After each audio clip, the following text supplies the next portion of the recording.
Expression for the distance traveled in the nth second. Let a body move with an initial velocity u and travel along a straight line with uniform acceleration a. Distance traveled in nth second of the motion is Sn is equals to distance traveled during first n seconds minus distance traveled during n minus 1 seconds. That means the distance traveled in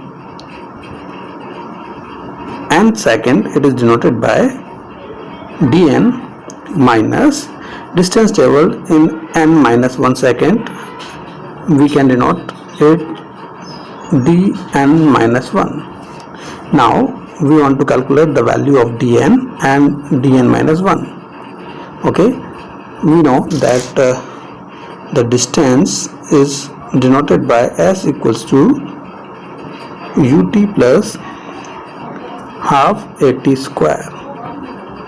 This is the second equation of motion, so we replace here t by n. Again here we replace t by n. Okay, so our equation will be changed.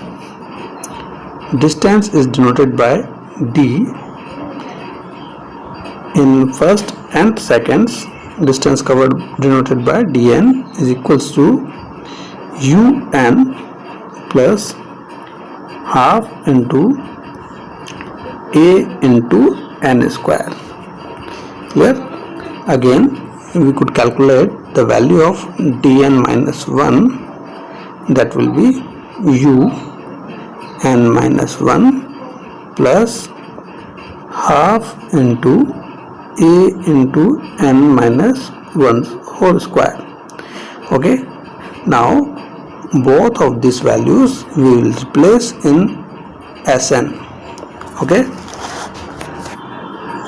now we got the values of dn and dn minus 1. Both of these values we will replace in Sn equals to dn minus dn minus 1.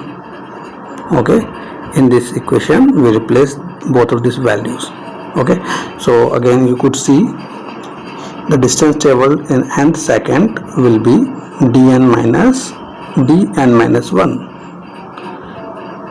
So replacing both of these values in this equation. Okay, so we replace these values, so we got the equation like this. So Sn will be equals to u plus a into n minus 1 by 2, or we can write it like this: Sn is equals to u plus half 2n minus 1 into a, or again I am writing this: Sn will be equals to u plus half a into 2n minus 1. This one is the distance traveled in nth second. Okay, so remember this formula. This one is very important formula. Got it? Now you can see this formula. This one is the final formula. Okay, now we will discuss some special cases. Case number first, for downward motion. For a particle moving downwards, a will be equals to g, since the particle moves in the direction of gravity. Okay, for downward motion we will use a equals to g in that formula. Second case, for a freely falling body. For a freely falling body, a will be equals to g and u will be equals to 0. That means initial velocity will be equals to 0, since it starts from rest. So the formula will be Sn equals to g by 2 into 2n minus 1. Okay, for freely falling body the formula will be converted in this form, g by 2 into 2n minus 1. Clear? Next case number 3, for upward motion.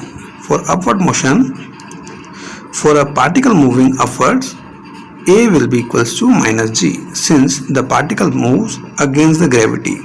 So again, in this case, our formula will be u plus half minus g into 2n minus 1. Clear? This one will be the third case. So remember all these cases.